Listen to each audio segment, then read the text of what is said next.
Hola, buen día. Vamos a hablar sobre una práctica que es la práctica 9 de 8. Lo que trata es el comparador de histéresis. Vamos a hablar un poco de un detalle de una introducción pequeña sobre lo que es el comparador con histéresis, en lo cual podemos imaginar que un termostato que controla la calefacción de tu hogar. Normalmente el termostato enciende la calefacción cuando la temperatura baja un cierto valor y la apaga cuando la temperatura supera otro valor. Este comportamiento donde un sistema responde de manera diferente dependiendo de su estado anterior se le conoce como histéresis. Podemos imaginarlo en una situación cotidiana, de cómo podemos identificar lo que es una histéresis. Bueno, en este caso el comparador con histéresis es un circuito electrónico que funciona de manera similar del termostato.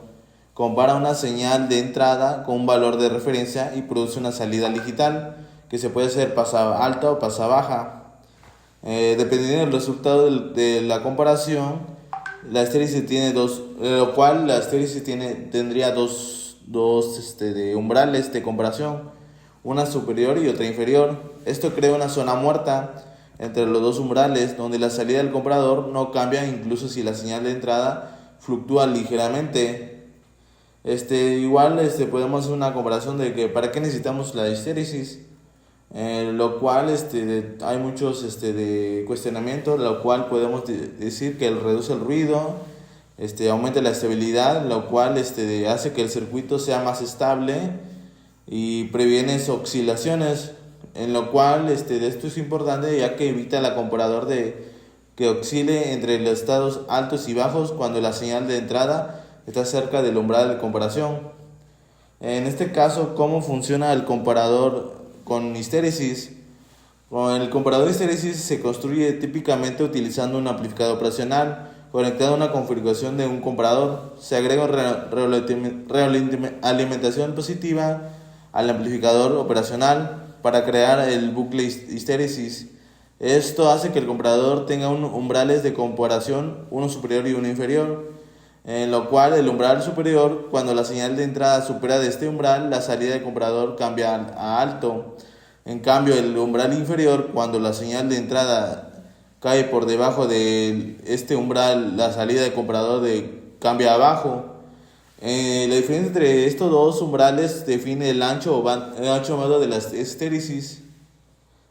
Una de las aplicaciones que podemos tomar de la comparación de histéresis se puede hacer de detección de niveles, que puede ser sobre el voltaje de niveles de líquido de tanques, generación de señales y control de motores, de velocidad de motor de DC, conversaciones analógicas digitales y simplicidad de circuitos relativamente sencillos.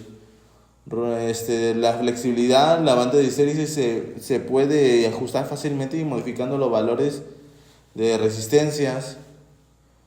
Una de las ventajas del comparador histéresis que puede ser el retraso, introduce un pequeño retraso de la respuesta y cambia de la señal de entrada.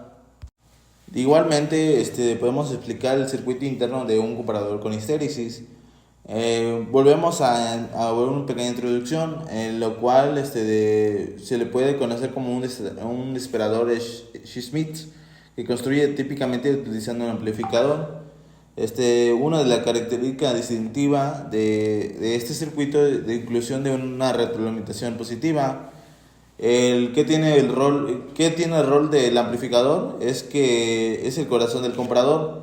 Trabaja comparando las tensiones de sus dos entradas inversoras y no inversoras. Cuando la tensión en la entrada no inversora es mayor de la inversora, la salida del op-amp satura a su valor positivo máximo, por lo cual el contrario de tensión de la entrada inversora es mayor y la salida satura en su valor negativo. La realimentación positiva es la clave para crear histéresis. Radica en la realimentación positiva. Una parte de la salida de op-amp se retroalimenta en la entrada no inversora.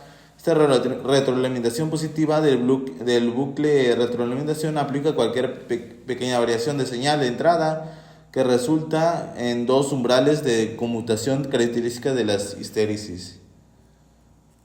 En este caso, el funcionamiento del circuito del umbral superior, cuando la tensión de entrada supera el cierto valor de umbral superior, y el umbral inferior para que la salida cambie su valor negativo máximo, y la tensión debe de caer para debajo del valor inferior.